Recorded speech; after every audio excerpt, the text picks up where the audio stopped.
Happy Sip and Sparkle Sunday. Hello, Miss Angie. Hello. How are you? Good. Thanks for having me. I'm so glad you're here. So, well, let's take a sip. That's what we do here. So, always a good way to start an interview. So, all right. So, for those of you in our viewing audience who have never seen Sip and Sparkle Sunday, I do a weekly video series, and really the purpose is just to get to know fabulous business owners in the community and really learn about what they do and just all the awesome resources that we have at our fingertips. So, cannot wait to share what Miss Angie does. It's pretty awesome. So, I'll turn it over to you and we'll just go from there. Hello. Hello. Good to see you, Angie. You too.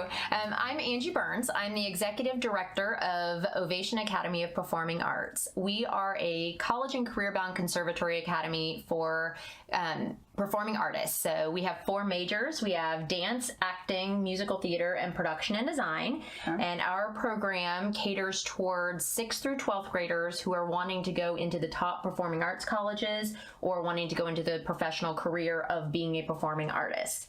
So we focus on giving them high-level professional training as well as immersing them into the industry with networking and resources and the skills to be successful in the industry instead of just in their art form. That's and then awesome. We have a huge part of our program that is built on character development. So part of our mission is to make them good humans, and we believe that good humans make good artists, which make a stronger community. Absolutely. And so we actually focus a lot of our time on building them as people, and then building their art, and then building their resume. So, I love it.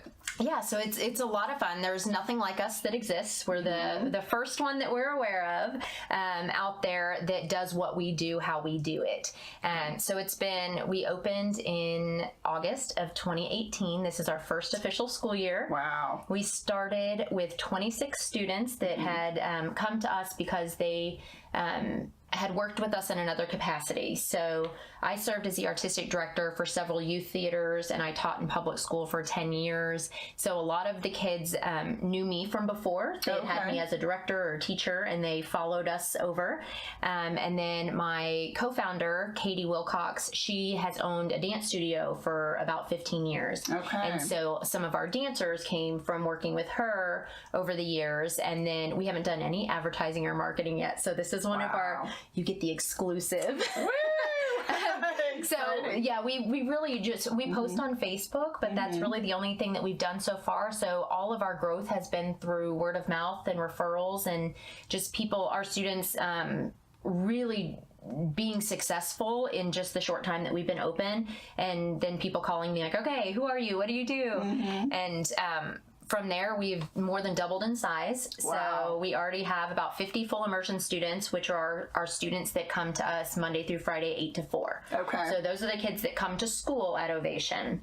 We also have a homeschool co-op program. So our homeschool co-op program is for students who are homeschooled who would like to take a dance class or an arts class or a theater class. So we offer kind of an a la carte menu of classes that they can take to just fulfill those fine arts requirements for them. And then we have an after-school community outreach program where anybody in the whole community, if you're a student of ours or not, can take classes or camps or do productions. And that starts all the way with Broadway babies at age 3. Oh, which is my favorite. That's so fun. All the way through adults. So we do have adult productions and things like that as well. Wow, that's so cool. So what made you decide to do this? I mean, wow, what an undertaking. It was. Yeah. It is quite an undertaking. My friend Katie and I both, had been directors of programs where we were seeing all of these kids and working with all of these kids who were coming out of public school or who were homeschooled that didn't have the readiness that they needed to be successful in the industry. I have students who I've trained who are now working actors in New York and LA, and who are at NYU, SUNY Purchase, Marymount, who I'm very proud of, who are doing amazing things. But the majority of the kids that we were seeing come out of these programs that were auditioning for our programs didn't know how to audition. They didn't know how to have a headshot and resume that were to the level that they needed to be. They didn't have the technique and the skills to really be successful as a performing artist. They had the talent, they had the passion, but they didn't have the tools in their toolbox to really build the foundation. Okay. And so we just had all these conversations, and it kind of started with that. And then we started discussing more and more about how our kids are a special group of kids. They're not your normal run-of-the-mill kids. And the way that most of the traditional education models are leaning now is more towards STEM, science, technology, that sort of thing. And the artists are not getting the attention they need. They're not getting the resources. They're not getting the opportunities to really be successful in what they want to do and what they aspire to be. And so we started kind of talking about all of these kids that we see falling through the cracks in public school, including our own children. She has her boys dance, and my daughters act and sing, and all the problems we were running into with our own children. My daughters are working professional actors.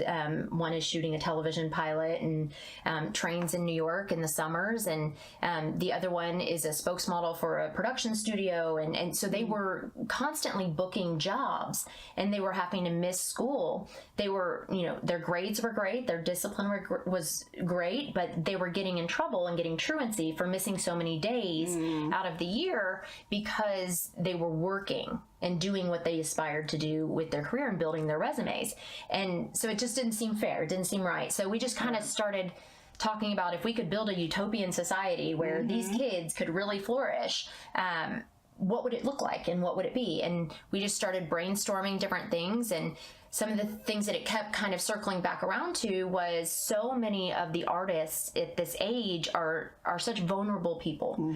We're dramatic, we're sensitive. We wear our hearts on our sleeves. And in a public school setting with thousands of people, they tend to not fit the mold. They get bullied, they have depression, they have anxiety. A lot of the artists that were in our programs were ending up in behavioral health facilities. We have a large community of LGBT students, and in public schools they would get bullied a lot. They weren't accepted for who they were, and we really just wanted to create a safe place that felt like home, where they could be themselves, they could understand that they're accepted and loved, and that we could just fuel their passion.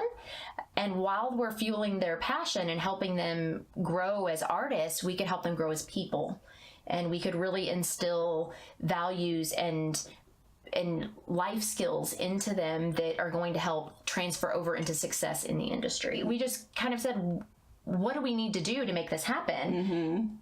And then I was working in public school. I was basically penalized because I had too close of relationships with my students. They called me mama. They turned to me because they didn't have a great, stable home life. And I was their support system, and I had a student who confided in me that their mom had lost their job and they weren't going to have Christmas, and they weren't going to be able to perform because they had to work. They had to help pay the bills.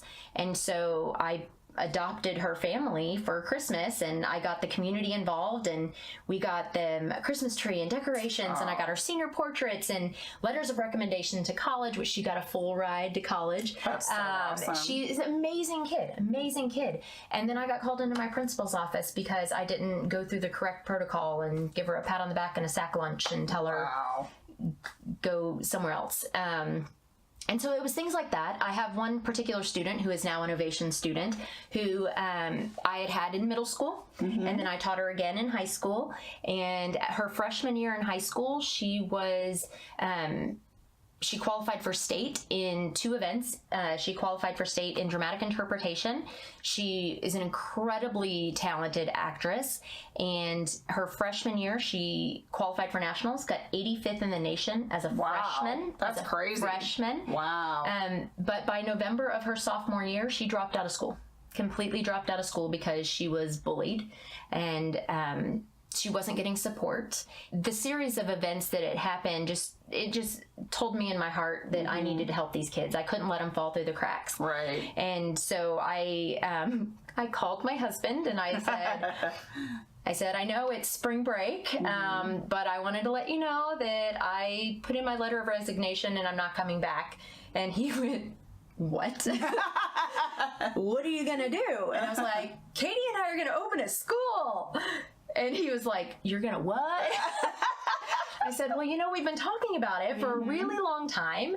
We're going to just bite the bullet and do it. And so between March and August, we got all the plans together. We found a staff. We found an incredible staff and support, and we found a building, and we worked our butts off, and we opened in August, and it was awesome.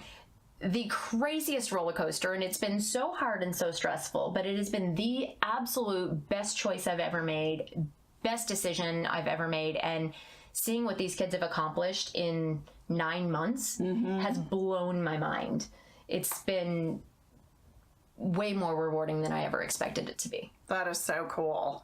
So you're a nonprofit. Yes. Okay, so now's your opportunity. Okay. How can we help you? Because obviously you're doing amazing things, and I'm sure viewers who are watching right now either have children or know of children or, a family member that would be a great fit for this type of school. So how can we help you, and what can we do to help? Sure, absolutely. We are a 501c3 educational organization, so we are a nonprofit. However, we are not a public school, so we don't get any federal funding. So we are not like a charter school. A lot of people think we're a charter school, but we are not. We are tuition based, but we don't want to only serve the community that can afford that tuition. So we are looking for corporations or sponsors who are willing to scholarship students. So scholarshiping students would be our number one priority, because we want anybody who has the heart,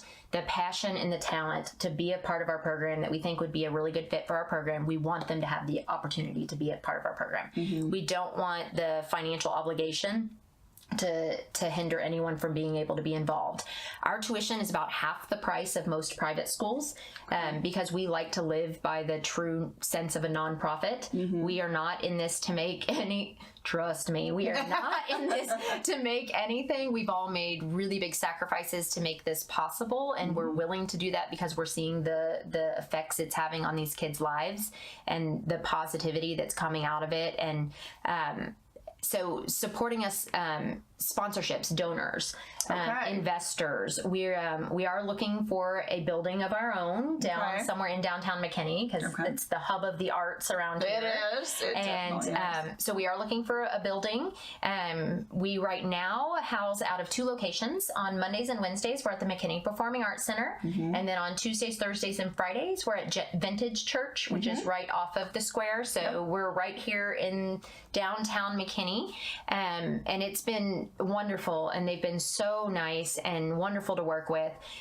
It's just not our own space, so there's there are some pros and cons to that. We do a lot of productions. Our kids perform a lot. That's a part of our program, is we really want to get them as much experience as possible. We want to get them out in the community performing. We want to get them on stage as much as possible.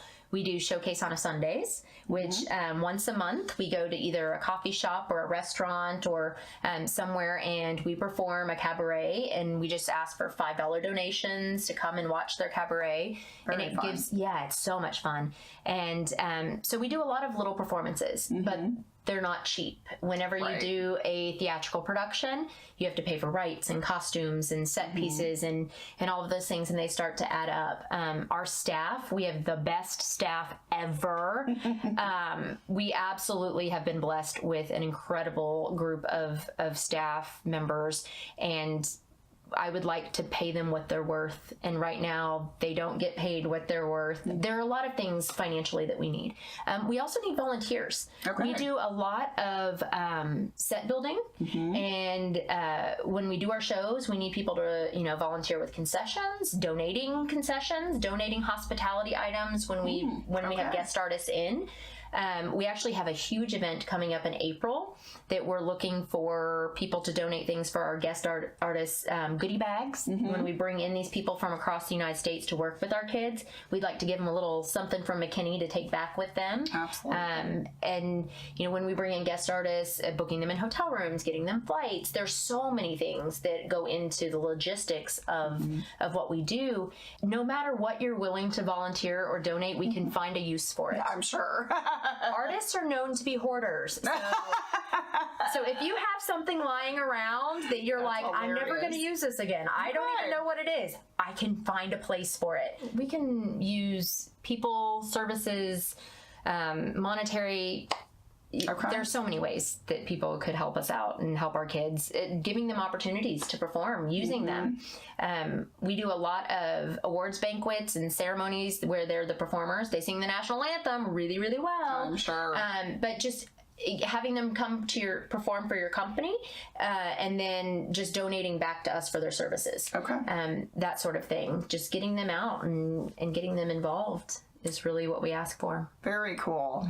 So ultimately, where do you see this going? I mean, do you want to almost kind of like franchise concepts where you have these all over the U.S., or what's your thought on this? We want to keep it individualized so that we can really focus on that student's journey and their path. What are their goals as a career or a college-bound student? And how can we help them get there? And if we take on every student that wants to come, then we're not going to be able to do that. Exactly. And that's one of the problems that these kids were facing when they were in traditional education models, is they became a number. And we want to know their name. We want to know their mama's name. We want to know their brother's name. We want to know everything there is about this kid, because that's how you know that you can help them. When I taught in public school, I would have 150 students a semester. I barely got to know their names before it switched into a new group of kids. And then they talk all the time about how do these kids go become, bullies, or how do they start school violence, and why do they get depressed? It's because nobody takes the time to get to know them, because they're not given the opportunity to get to know them. So we want to make sure that we keep our program small enough to really get to know every single kid. So when a kid walks in that door, you can tell if something's not okay. And so we really want to keep our program small. So we limit our numbers. We'll take, we have 4 majors, like I mentioned earlier, and we will take 40 high school students and 20 middle school students per major, and that's it. Okay. So we cap out at 240 students, and we don't want to go beyond that. Okay, because then awesome. We don't feel like our ratios would allow us to really know each kid individually and what their goal is and what their needs are, and be able to help them in the way we want to. So how do people get a hold of you? Okay. What do they do? Yes. We do have a Facebook page that I update frequently, probably annoyingly. And it is just facebook.com/Ovation APA. And, that has all of our information on it. Okay. Our website is www.ovationapa.org. Okay. We have our phone number, address, all of that stuff's on the website. It's all over the Facebook page. You're welcome to email me, call me, and I will meet up with you, give you a tour, or talk to you one-on-one about if our program's the right fit for you. Awesome. A lot of people just don't understand what all goes into our program, but our kids have to have a servant heart. They really have to have leadership skills, or at least the desire to be a leader in the community. We require all of our students to do 100 hours of community service every year. Nice. We partner with 7 different nonprofits right now, and do community service projects. And so one of our big values is humanitarianism, and really getting out there in the community and helping the community, and using our skills and our passions to make a difference, and thinking outside of the box. Well, how can a dancer help the SPCA? How can an actor really work within the community to serve and to lead? So they're finding all these really cool, fun ways. We're partnering with Heritage Guild, which is Chestnut Square. Yes. So we're doing a lot of things with them. It's been very exciting. We are the ones that are putting on the Murder Mystery Dinner Theater next August. Oh, how fun. And then our kids are starting to learn how to lead those tours, and how to do some of their demos and things like that. that. We're partnering with Red Door Food Pantry, since we're right down here on the square, so our kids are able to work with them. But we have 7 different nonprofits that we're working with, and then we'll change over nonprofits every year. Okay. We'll get a new group of nonprofit organizations for our kids to partner with. But really, we want them to go out into the community, and there's just something you can learn through volunteer service we can't teach them in the classroom. Right. There's empathy there. There's so many life lessons that you can't learn in the classroom. So the way our school is set up is we have a university model schedule. So we have Monday, Wednesday classes and Tuesday, Thursday classes. And our Fridays are reserved for only our full immersion students, and it's called a Flex Friday. So on our Flex Fridays, we work on our community service projects. We have rehearsals for the shows that we're doing. We do leadership training. We do communication skills, conflict resolution, character building, team bonding. Wow. We do all of those things on Fridays. And so Fridays are my favorite day because they still have their hours of academics and they still do all of those things, but they get to really grow as people. And that is the most fun to watch and to see them use the skills that they're learning in a real world application. And so those are just, it's so rewarding to see all of that. If you go to our website, there's a tab called Congratulations, and I keep having to add to it because they keep accomplishing more and more great things, that the list just gets longer and longer, and they're just incredible. When they go out, and we do compete, the only thing we can't do that public school can do is UIL competitions. Okay. So we don't do UIL One Act Play, and we don't do UIL speech and debate. However, we can do TFA and NSDA speech and debate, which if you are in that world, you know what that means. And so we can participate in those. We can participate in Thespians, which is a huge organization, especially in Texas. We're the 2nd largest Thespians organization in the United States. Wow. Next to Georgia, but we're coming after you, Georgia. But in the state of Texas, Thespians has a big convention. It's a 4-day-long convention at the Gaylord every November. And we sent, at that time, we only had 37 students, and we sent 33 of them to compete. 32 of them qualified for nationals. Wow. And we had been open 2.5 months at that time. Crazy. So those were our middle schoolers. Every single one of our high schoolers competed. And everybody always is like, oh, that one poor baby that didn't that didn't qualify. But let me tell you, that poor baby had been with us for 4 weeks. Wow. He was a dance major who competed in an acting event. He was in 7th grade, and he was 1 point away from qualifying. So wow. We were very proud of him, and he was very proud of himself. And next year, it's on. To kind of put that in perspective, Prosper ISD, the entire district with their 6A high school and 2 middle schools had 12 students qualify for nationals. McKinney ISD with 3 high schools and 5 middle schools had 38 students qualify for nationals. We only had 33 students, and 32 of them qualified for nationals. It's amazing. Yeah. And amazing. On top of that, at Thespians, our group won 1st place in the dance challenge. Nice. And out of the entire state, there were 8,200 students at this competition, 450-ish Thespian troops, so different schools that were involved, and we won 1st place and had 32 national qualifiers in 2.5 months of being open. Well, that's definitely something to be proud of. Yes, we were very thrilled on that. We also have the regional winner of the August Wilson Monologue Competition, which is hosted by SMU. It's a regional competition where students, they come in and they perform a monologue that was written by August Wilson. And August Wilson is a playwright who typically writes for the urban community. So all of his work is based in the urban community. And so they pick a monologue written by August Wilson, and then they go to SMU and they compete. There were several rounds of it. And one of our students, Maya Durham, shout out, she actually won the competition. So she has an all-expense paid trip to New York City to compete at the August Wilson Theater next month. That's so cool. With every other winner from across the nation. And we are so excited for her because she's phenomenal. Yeah. Everything that we've done thus far has proven that our kids have the talent and the passion and the work ethic is really, I think, what it comes down Huge, to. yeah. They're getting cast left and right. They're getting agents left and right. We had one talent agent that came to our showcase last Sunday and ended up calling me on about 6 of our kids the next day. Nice. And so they're just getting, we aren't a manager, we're not a talent agent, but we provide opportunities. 4 of our kids are shooting a Netflix pilot right now. One of our kids actually, Jake Ryan Scott, just got accepted to the studio school in LA. We have 3 seniors this year in our first year, and he's our first one to get accepted to a premier elite performing arts school. Nice. And so that was really fun. So, and he actually, because of our program, was able to graduate a year early. So he came into our program as a junior, and now a year later, he's leaving and going to a top performing arts school in LA with an accredited high school diploma. And that's amazing. And he does a lot of work professionally already. He does commercials and voiceovers and things. He's going to go really, really far. We're very proud to have him with us. But